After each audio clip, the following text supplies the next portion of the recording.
Good morning all of you, welcome to our YouTube channel Vector एजुअब सिरसा। मैं आप लोगों की इंग्लिश ट्यूटर नूपुर मैम। मैं आप लोगों को आज की स्लाइड में सब्जेक्ट वर्ब एग्रीमेंट करवा रही हूँ। मैंने आप लोगों को पिछली वीडियो में बताया था सब्जेक्ट वर्ब एग्रीमेंट क्या होती है। जब कोई भी वर्ब जो है सब्जेक्ट से एग्री होगी, मीन्स जब कोई भी सब्जेक्ट जो है कोई भी सब्जेक्ट सिंगुलर होगा तो हमें क्या यूज़ करनी है, सिंगुलर वर्ब यूज़ करनी है। और अगर सब्जेक्ट प्लूरल होगा तो हमें वर्ब क्या यूज़ करनी होगी, प्लूरल यूज़ करनी होगी। आज की स्लाइड में मैं आप लोगों को फर्स्ट रूल बता रही हूँ। देखो आप लोगों को पढ़ना है, पहले फर्स्ट रूल ध्यान से समझना।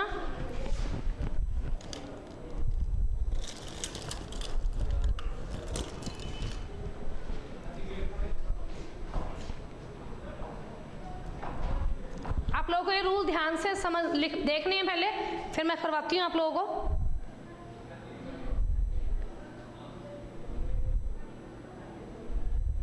रूल नंबर फर्स्ट देखो क्या कह रहा है। रूल नंबर फर्स्ट कह रहा है किसी भी सेंटेंस में अगर क्या आ जाए, वन आ जाए, तो आप लोगों को उसके बाद देखना है स्ट्रक्चर में क्या दिया हुआ है, प्लूरल नाउन दिया हुआ है। और आप लोगों को प्लूरल ही क्या यूज करनी है, प्लूरल नाउन होगा या नाउन की जगह प्रोनाउन दिया होगा प्लूरल, तो आप लोगों को वर्ब भी कैसे यूज करनी है, प्लूरल यूज करनी है। Is that clear? उसी के बाद है जैसे एग्जाम्पल इसका, Vinay is one of my brothers Who is working in Tata Express? Tata press है, तो इसमें देखना आप लोगों को इज का यूज करना है या आर का यूज करना है। तो रूल्स को ध्यान से समझना है। देखो आप लोगों को समझाती हूँ मैं। फर्स्ट रूल में क्या दिया हुआ है, देखो फर्स्ट रूल में आप लोगों को दिया हुआ है, ध्यान से समझना क्या दिया हुआ है। किसी भी स्ट्रक्चर में अगर क्या आ जाता है, वन ऑफ द आता है, तो आप लोगों को प्लूरल नाउन दिया होगा या प्लूरल वर्ब दी होगी। आप लोगों को क्या यूज करना, वर्ब भी क्या यूज करनी है, प्लूरल यूज करनी है। जैसे एग्जांपल है, Vinay is one of my brothers, Vinay मेरे उन भाइयों में से एक भाई है। हु इज और वर्किंग, इज और आर दोनों आ जाएगा, वर्किंग इन टाटा प्रेस। तो आप लोगों को देखना है विनय एक singular as a noun use हो रहा है और उसके बाद is one of the my brothers लिखा हुआ है। तो आप लोगों को प्रोनाउन नाउन क्या दिया हुआ है, इधर प्लूरल दिया हुआ है। सेम स्ट्रक्चर ये वाला है, सेम ये वाला है। तो आप लोगों को क्या लिखना है बच्चों, इधर इज का यूज नहीं करना है, किसका यूज करना है, आर का। सेकेंड नंबर रूल क्या कह रहा है, सेकेंड नंबर रूल है cardinal adjectives. After cardinal adjective अगर क्या यूज हो रहा है, अगर कार्डिनल एडजेक्टिव डिफाइन कर रही है किसको, किसी भी सर्टेन का मीनिंग क्या होता है, निश्चित, किसी निश्चित अमाउंट को, सर्टेन पीरियड को, वेट को, डिस्टेंस को और हाइट को। तो आप लोगों को क्या यूज करना है, सिंगुलर वर्ब यूज करनी। बहुत इंपॉर्टेंट रूल है ये। बच्चे सोचते हैं कोई भी चीज जैसे यूज हो रही है, जैसे मैंने एग्जांपल लिखा है यहाँ पे 5 रुपी। अब बच्चे देखते हैं 5 रुपीज मीन्स प्लूरल की बात हो रही है, तो आप लोगों ने क्या लगाना है, इधर आर लगा देना, जो कि ऑटोमेटिक क्या हो जाएगा, गलत हो जाएगा। तो आप लोगों को देखना है कि 5 रुपीज एक क्या बता रहे हैं, फिक्स अमाउंट की बात कर रहे हैं। तो आप लोगों को यहाँ हेल्पिंग वर्ब क्या यूज करनी है, सिंगुलर यूज करनी है। 5 रुपी is a very small amount. तो ये बहुत पुरानी एक्सरसाइज का रूल है, लगाओ 5 रुपीज़ की कोई वैल्यू नहीं है आज के टाइम में। अब बच्चे बहुत बड़े, ज़्यादा मैच्योर हो चुके हैं, इंटेलिजेंट माइंड हो चुके हैं, तो पैसों की वैल्यू रखते हैं, तो एक दिन में हज़ारों खर्च कर देते हैं, कई हज़ार बोल सकते हैं आप लोग। तो 5 रुपीज़ वेरी स्मॉल अमाउंट लिखा जाएगा, ना कि आ रहेगा। दूसरी चीज़ आप लोग ये समझना, जब आप लोगों को जो हेल्पिंग वर्ब दी हुई है, प्रेजेंट में दी है इज एम आर, तो उसी में से आप लोगों को सिंगुलर प्लूरल डिफाइन करना है। और पास में दी है तो उसी में से, ये ना हो इज एम आर दिया हो और आप लोग वॉज वर्ब का यूज कर दो, तो वो गलत हो जाएगा।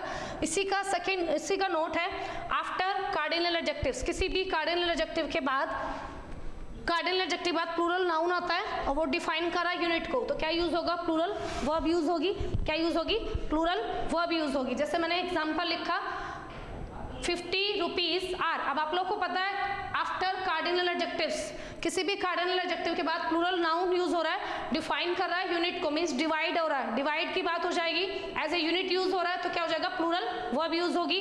50 रुपीज की बात हो रही है, हमने आर क्यों लगाया, क्योंकि डिस्ट्रीब्यूटेड की बात हो रही है। 50 रुपीज आर या is to be distributed among the students. Among the students में यहाँ क्या आ जाएगा, इज का यूज नहीं होगा, क्या यूज होगा, प्लूरल वर्ब यूज होगी। उसी का नेक्स्ट रूल है,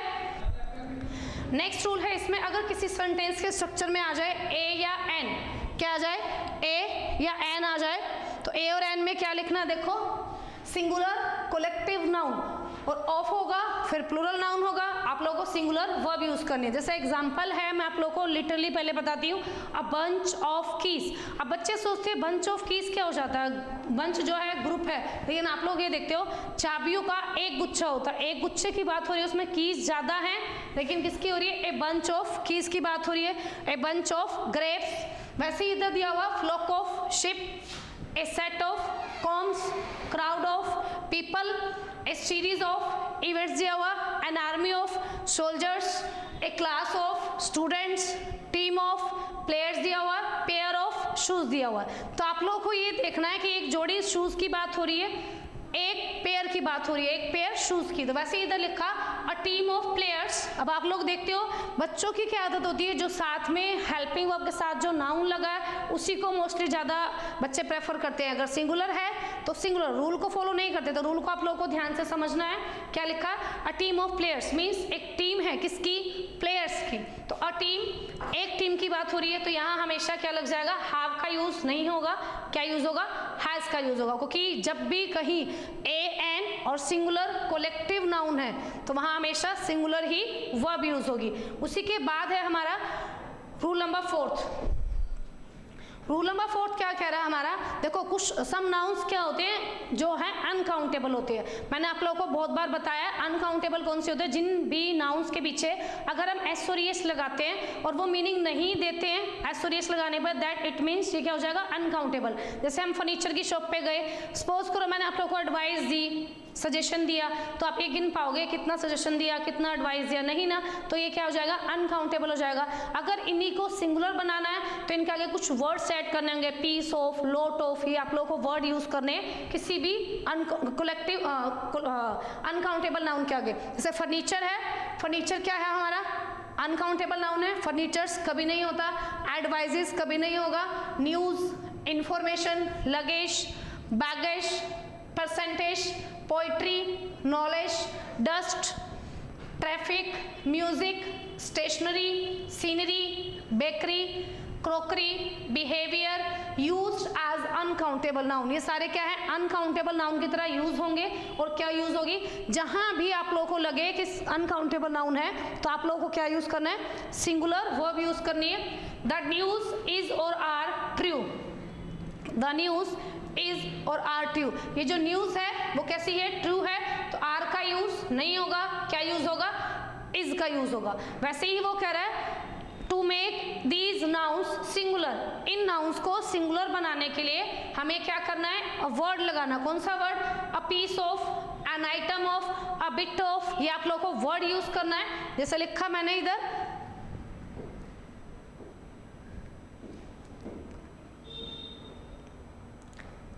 जैसे मैंने यहाँ बताया, अ पीस ऑफ इंफॉर्मेशन हो जाएगा, अ पीस ऑफ पेपर हो जाएगा, ऐसे लिखना आप लोगों को, एन आइटम्स ऑफ क्रोकरी, ठीक है। तो यहाँ पे आप लोगों को एन आइटम ऑफ क्रोकरी लिखा जाएगा, और अगर प्लूरल बनाना है तो कोई और वर्ड ऐड करना पड़ेगा।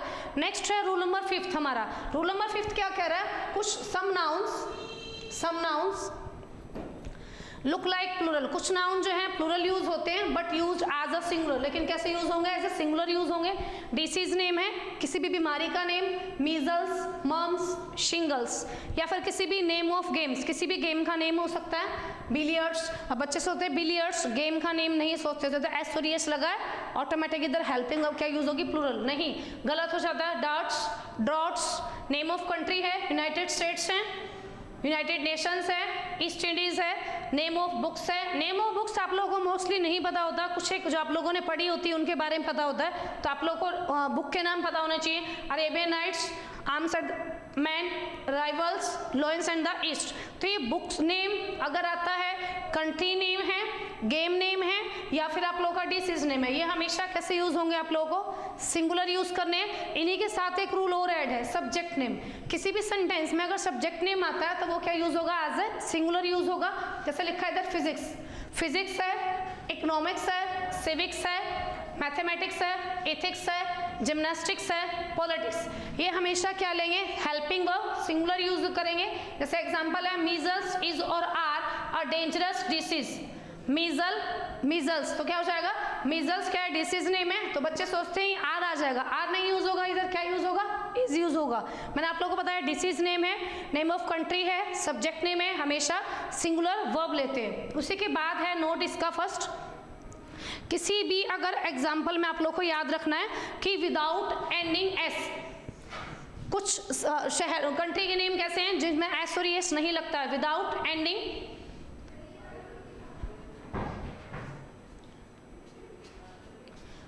वो कह रहा है जिन भी कंट्री के नेम के साथ एस नहीं यूज होगा वो हमेशा सिंगुलर बिहेव करेंगे। With ending S country name, जो भी विदाउट एंडिंग एस है वो कैसे यूज होंगे, एज ए सिंगुलर। जैसे लिखा इंडिया, इंडिया के पीछे एस और एस नहीं, बहुत सी ऐसी कंट्री के नेम है जिनके पीछे एस और एस नहीं लगता, वो कैसे बिहेव करेंगे, सिंगुलर। इंडिया इज और आर अ बिग कंट्री, तो यहाँ क्या आ जाएगा, इज का यूज होगा ना कि आर का। उसी के बाद है इसी का second rule, if any country name, किसी भी कंट्री नेम यूज होगी कैसे, प्लेयर के टीम के साथ। किसी भी कंट्री का नाम अगर उसकी प्लेयर नेम के साथ ऐड होता टीम के साथ, तो वहां हमेशा कैसे बिहेव करेंगे हम, वहां हमें देखो जैसे लिखा है प्लूरल वर्ब यूज होगी, किसी भी कंट्री के नेम के साथ उसके प्लेयर टीम का नाम आ रहा है। अब कैसे पता लगेगा कि उसकी टीम का नाम उसके साथ ऐड हो रहा कंट्री का, पूरा सेंटेंस पढ़ेंगे पहले। ऑस्ट्रेलिया हैज और have defeated India in the world war, तो क्या हो जाएगा, ऑस्ट्रेलिया की टीम के साथ उसका नाम ऐड है, तो यहाँ हमेशा हेल्पिंग वर्ब क्या यूज होगी, सिंगुलर नहीं यूज होगी, क्या यूज होगी, प्लूरल यूज होगी। Is that clear. जैसे यहाँ लिखा मैंने बिफोर सब्जेक्ट नेम, किसी भी सब्जेक्ट नेम से पहले क्या आना चाहिए, सब्जेक्ट नेम के साथ अगर सब्जेक्ट नेम के साथ अगर आता आर्टिकल या पॉजेसिव एडजेक्टिव, तो आप लोगों को क्या यूज करना है, इधर प्लूरल वर्ब यूज करनी है। पहले मैंने क्या बताया था, अगर सब्जेक्ट नेम आता है तो आप लोगों को क्या यूज करना है, हेल्पिंग वर्ब सिंगुलर यूज करनी है। लेकिन अगर सब्जेक्ट नेम के साथ क्या आता है, आर्टिकल उससे पहले या पॉजेसिव एडजेक्टिव आता, तो आप लोगों को हेल्पिंग वर्ब क्या यूज करनी होगी, प्लूरल। जैसे एग्जांपल है हिज मैथमेटिक्स इज और आर पुअर, तो आप लोगों को देखना है इधर मैथमेटिक्स नाउन है, नाउन को डिफाइन कौन कर रहा है, पॉजेसिव एडजेक्टिव। पॉजेसिव एडजेक्टिव आने से इधर इज का यूज नहीं होगा, क्या यूज होगा, आर का। Is that clear. अगर सिंपल वे से आ रहा है mathematics is a good subject, तो आप लोगों को हेल्पिंग वर्ब सिंगुलर यूज करनी है। और अगर आ रहा है उससे पहले सब्जेक्ट नेम से पहले कोई भी आर्टिकल दा या फिर पॉजेसिव एडजेक्टिव, तो आप लोगों को वर्ब जो वर्ब है वो क्या यूज करनी होगी, प्लूरल यूज करनी होगी। जैसे लिखा मैंने हिज मैथमेटिक्स इज और आर पुअर, अब मैथमेटिक्स से पहले पॉजेसिव एडजेक्टिव है तो इज का यूज नहीं करेंगे, क्या यूज करेंगे, आर। तो आप लोग को आज की वीडियो में मैंने बताया कि कैसे आप लोग को रूल्स समझने हैं और ध्यान से देखने हैं, और वीडियो को बहुत केयरफुली ध्यान से सुनना है। अगर आप लोग को ये वीडियो अच्छी लगे, बहुत ज़्यादा मेहनत है इन वीडियो के पीछे मेरे, अगर आप लोग को ये वीडियो अच्छी लगती है तो वीडियो को ज़्यादा से ज़्यादा लाइक करना, शेयर करना एंड सब्सक्राइब करना मत भूलिएगा। Have a nice day, bye.